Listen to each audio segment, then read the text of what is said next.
SSC HSC students with close নিয়ে অনেক ভয় কাজ করে, তাই না? আজকে তোমাদেরকে 3টা রুল শেখাবো, যে 3টা রুল তোমরা যদি জেনে যাও তোমাদের উইথ ক্লোজ নিয়ে আর কোনো প্রকার ভয় থাকবে না।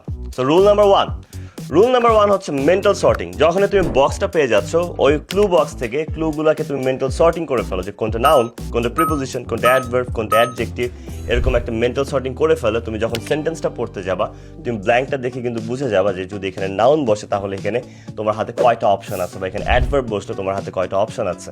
সো এটা যাচ্ছে রুল নাম্বার 1। রুল নাম্বার 2 হচ্ছে আমাদের দ্য সাউন্ড টেস্ট। সাউন্ড টেস্টটা কি? তোমার হাতে ফর এক্সাম্পল 4টা নাউনের অপশন আছে। এখন এই 4টা নাউন তুমি একের পর এক বসিয়ে দেখবা সেন্টেন্সের মধ্যে, এবং যেটা তোমার হচ্ছে মনে হয় যে বেটার সাউন্ড করতেছে, বা যেটা মনে হচ্ছে যে বেটার ফিট, সো ওই নাউনটাই তুমি ওখানে বসাবা, বা ওই নাউনটা নিয়ে তুমি কাজ করবা। তারপরে আসি ফাইনাল রুল নাম্বার 3, যেটা হচ্ছে দ্য 50-50 রুল।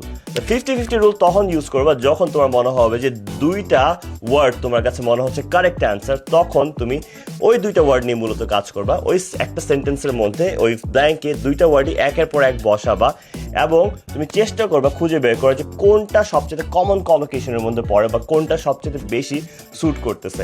এই 2টার মধ্যে তুমি যখন রিড আউট করবা বা একটু জোরে তুমি পড়বা, তখন কিন্তু তুমি আইডিয়া পেয়ে যাবা যে না, এইটা খুব কমনলি ইউজড হয় মনে হয় এই সেন্টেন্সটার মধ্যে। তখনই কিন্তু তুমি তোমার সঠিক আনসারটি পেয়ে যাচ্ছ। তো শুধুমাত্র এই 3টা রুল তুমি যদি মনে রাখো, তাহলে কিন্তু তোমার উইথ ক্লুজ নিয়ে আর কোনো প্রকার ভয় থাকছে না।